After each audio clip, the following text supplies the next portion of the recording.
Imagine it's your senior year of high school, and you're getting ready for your last season of high school soccer. What if that opportunity was completely taken away from you? How would you react? It was the end of June.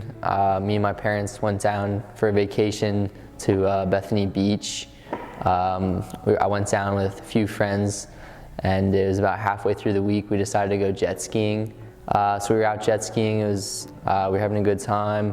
We were out there for about an hour, and right when we were about to come in, I guess one of my friends, Drew, he was gonna come by and splash a few of us, and last second I must have pulled out in front of him, and we unfortunately hit head on.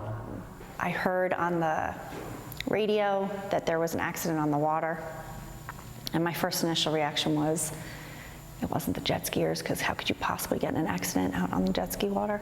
It's hard to remember everything, but from what I've heard from the people that were there, Drew and I kind of hit head on. Drew was going about 45 miles per hour. Everyone that was around me said it looked like I got shot up and then fell back onto the jet ski. And then I asked the guy that was sitting next to me who was one of the employees there, and he said it was the jet skiers. I was floating in the water for a while. I was unconscious for a little bit, and I kept going in and out. And one of the guys that was patrolling the area saw it and jumped in and was holding me there for a little bit. Fortunately, I could stand where I was, and I was wearing a life jacket, which most likely saved my life. I remember just not really knowing what was going on, just understanding that I was pretty hurt, but I didn't really know how bad it was going to be.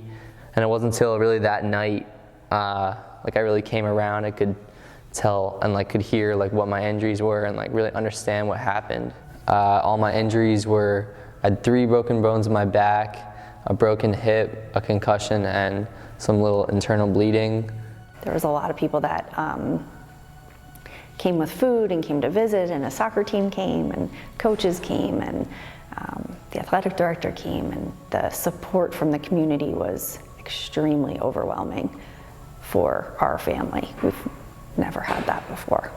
That's the one nice thing about living in the Conrad-Weiser community, is that when bad things happen, everybody sticks together and supports one another. So that was really nice to see.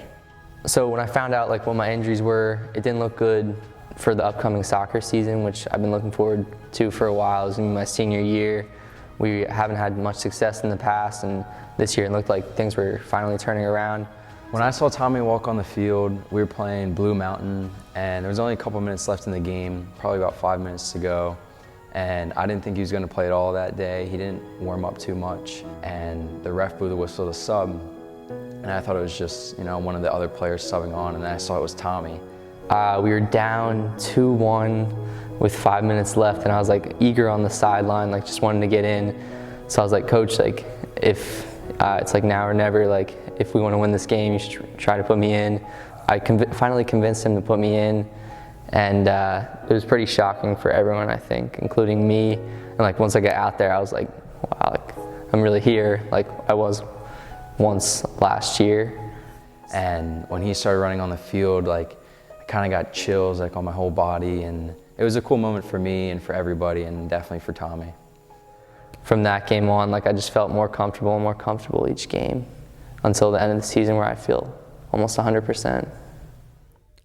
After gaining his second wind, Tommy has left his mark on the Conrad-Weiser High School soccer team, just as he did before that tragic day on June 26th.